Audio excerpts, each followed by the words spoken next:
Hi, welcome to Deep In. My name doesn't matter. Let's dive in. So I want to talk to you today about John Wesley. John Wesley was born in 1703. He is the great organizer of the Great Awakening. You had Jonathan Edwards, who was the great preacher, theologian.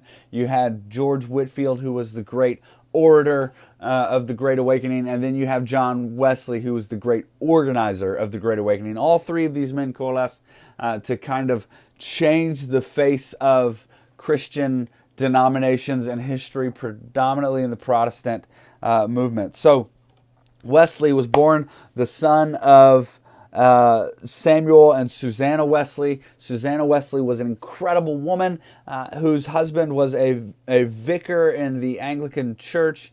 They were from a Puritan background. One day, her husband was called away to manage some things for a month or so, and Susanna Wesley was such a dominant personality and powerful woman of God that she was requested by the church that she would fill in the pulpit for him. And when she did, the church wanted to fire the husband and hire Susanna to teach, and she said, "No, that's my husband's job."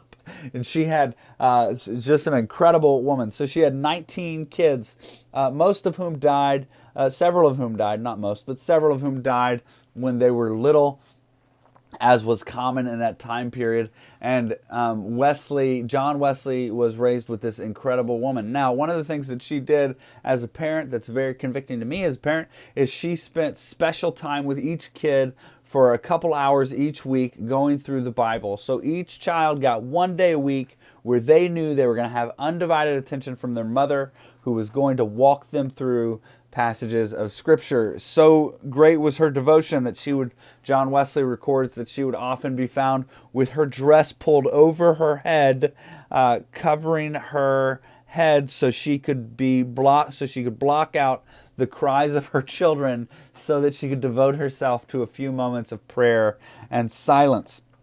Now, at 6 years old, John Wesley is at home with his family, and the parsonage that they were living in, two-story parsonage, catches fire, and his mother throws him out of a window into some neighbor's arms, and he is spared death by fire by being tossed out of a window into his neighbor's waiting arms. This would become the beautiful picture of salvation that he would cry out in some of his sermons, where he is saved from a building by leaping from the flames, by trusting the Lord and jumping from the flames into his neighbor's arms. Very dramatic story.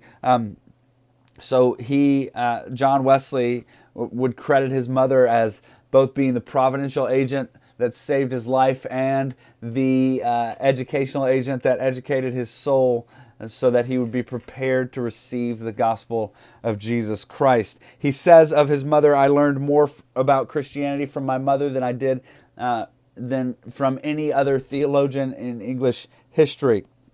Learned more about Christianity from my mother than all the that's what he says, than all the theologians in England could ever teach me." So he goes to Oxford, grows up, goes to Oxford, and joins a group of friends. He's kind of a mischievous college student at first, and he recognizes that this is not good. And so he and George Whitefield and Charles Wesley form what's called the Holy Club, and they get together and they begin to work really hard to become holy. They study their Bible, they pray, they fast, and they do acts of service. People mock them and begin to call them Methodists at this time, and this is where the term Methodists come from, as a mocking statement towards this Holy Club. Now, all this work to be holy was not the result of a changed heart, according to Wesley, but was instead his own efforts at achieving grace on his own. And in 1738, he's reading Luther's preface to the book of Romans, and he becomes a believer. And as he suddenly sees that God has redeemed and rescued him, and that his goal, his need is not to earn salvation by his own hands, but rather to surrender to the grace of Jesus Christ. And then he immediately, after getting saved, begins to help Whitefield with his public preaching ministry. Whitefield was already an up-and-coming kind of preacher who was seeing hundreds of people get saved when he was preaching in open fields. And so Wesley goes with him to join him on some of these missions. And as he does, he begins to see that there's lots of converts that come, and he starts preaching himself. And when he starts to preach himself, he realizes these people need to be organized. So he starts to raise up helpers, and he would preach, and then he'd see these people get saved, and he'd identify one of them as a helper, and he'd gather a group of them together, and he'd say, okay, you guys need to meet regularly for Bible study, prayer, fasting, and service to others. Those 4 things that the Holy Club was doing. And he begins to form these kind of accountability groups, which become small congregation churches in various areas. And so you end up having these basic Methodist ministers who are doing Bible study and prayer and fasting and service to others as a group. And so this would begin his traveling from place to place. So what Wesley would do is he'd organize these converts into small groupings, and then he would travel all day to England, Scotland, Ireland. He'd be on horseback, and he'd just ride, and he'd preach to these small groupings all over the countryside.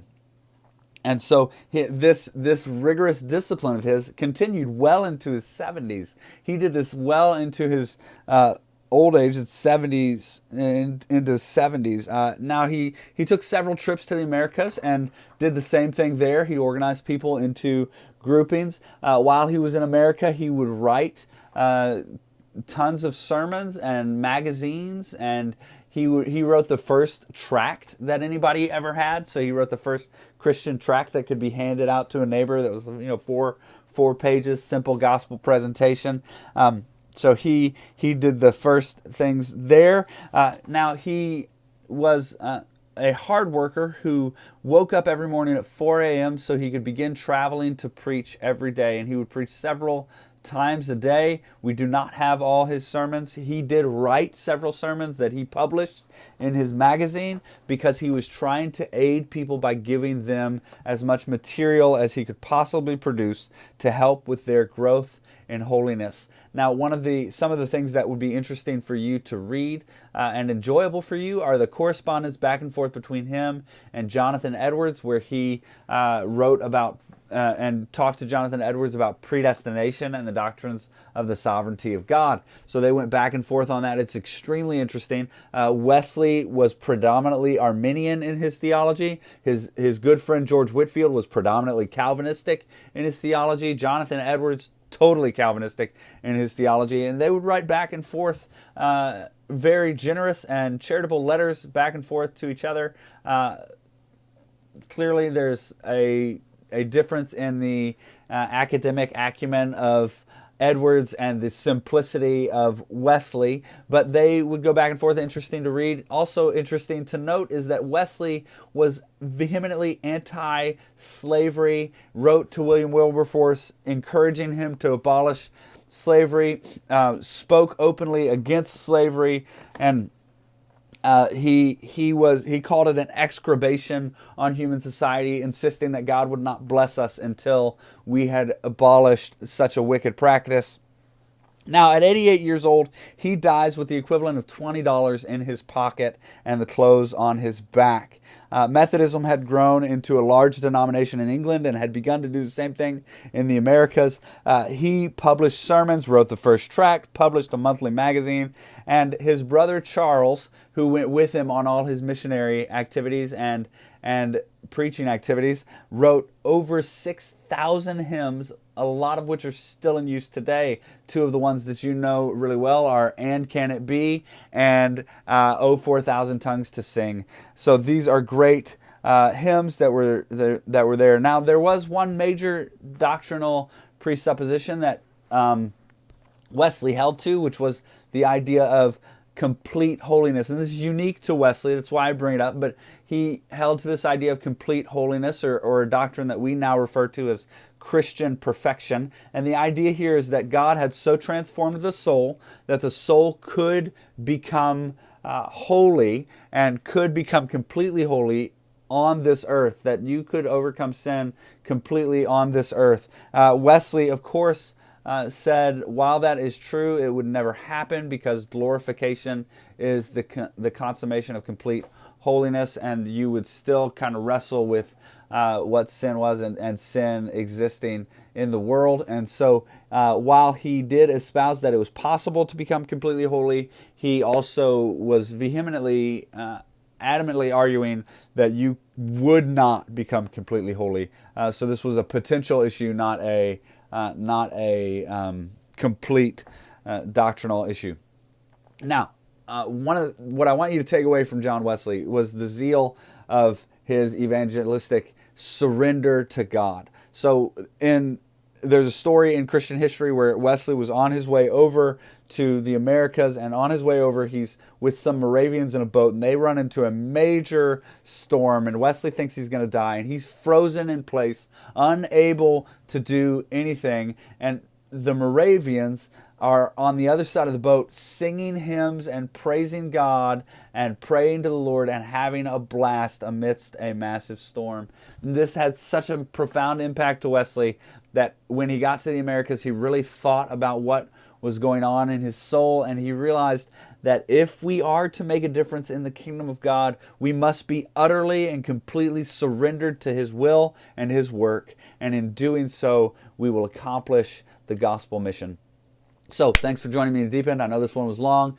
Have a great day. Take time to breathe and go get to work.